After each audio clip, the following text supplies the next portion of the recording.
Climate Now, en collaboration avec Copernicus.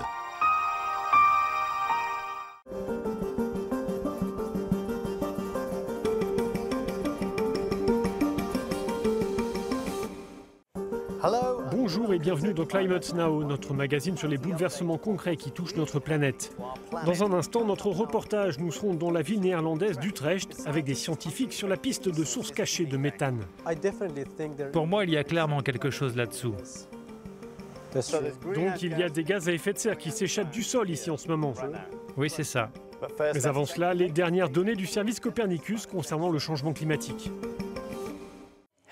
Ici en Europe, nous venons de vivre l'été le plus chaud jamais enregistré avec des températures pour la période de juin à août de près d'1 degré Celsius supérieur à la moyenne pour 1991-2020. Les anciens records des étés 2010 et 2018 sont battus de peu.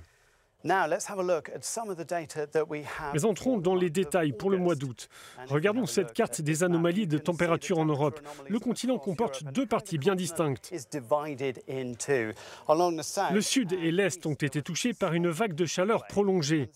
La ville de Syracuse en Sicile a enregistré la plus forte température de l'histoire en Europe pour un 11 août avec 48,8 degrés. Dans le même temps, de la France à l'Ukraine et jusqu'à la Scandinavie, les températures ont été de 1 voire 2 degrés inférieures à la moyenne. Passons à notre reportage. Le rapport du GIEC le mois dernier en appelle à un effort d'ampleur pour réduire les émissions de méthane issues de sources industrielles. Car le méthane est un gaz à effet de serre puissant. Son impact sur le réchauffement serait 84 fois plus important que celui du CO2 sur une période de 20 ans.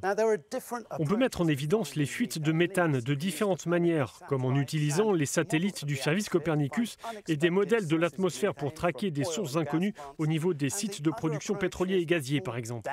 On peut aussi agir sur le terrain en allant chasser le méthane dans les villes, rue par rue. C'est ce que nous avons découvert aux Pays-Bas. Ces deux scientifiques sont sur la piste de fuite de méthane non identifiée dans la ville d'Utrecht. Leurs instruments sont efficaces pour repérer ce gaz incolore et inodore. Sur 1 milliard de molécules dans l'air, si l'une d'entre elles c'est du méthane, ces instruments pourront la détecter. Ce jour-là, nous cherchons des traces du méthane qui s'échappe de conduites souterraines de gaz. Il peut fuir ainsi pendant des mois, voire des années, sans être repéré. Mais ici, il est pris sur le fait.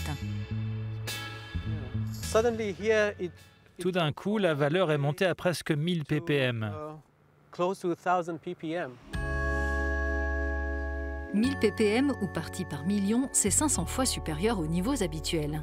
Il est clair que nous avons une fuite de méthane sous nos pieds.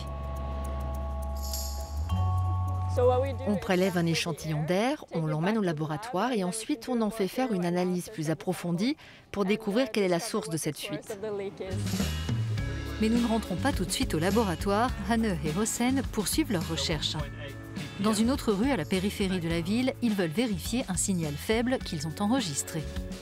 Ici aussi, des gaz à effet de serre s'échappent d'une canalisation souterraine, mais il est difficile de déterminer l'emplacement exact de la fuite. Un autre panache de méthane est porté par le vent depuis cette usine de traitement des eaux. L'équipe voudrait mesurer la quantité de gaz qui s'échappe. Nous devons relier ce méthane à sa source tout en circulant en voiture avec nos instruments. Il ne provient pas uniquement des égouts ou des fuites de canalisation de gaz. Direction le laboratoire pour mesurer les caractéristiques chimiques du méthane présent dans les échantillons et ainsi déterminer sa provenance exacte. Les scientifiques ambitionnent de déployer largement leur technologie de détection rapide et ultrasensible. Car il est essentiel d'identifier et de stopper ces sources inconnues de méthane, tant l'impact de ce gaz sur le réchauffement climatique est important.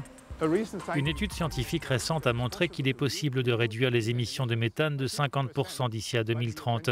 Et si on y parvient, on peut éviter une hausse de 0,25 degrés d'ici au milieu du siècle, voire d'1 demi-degré d'ici à 2100, ce qui représenterait une part significative du réchauffement auquel on s'attend. Retrouvez plus d'informations sur le travail de cette équipe et toutes les données de ce magazine sur notre site euronews.com/climatenow. À bientôt.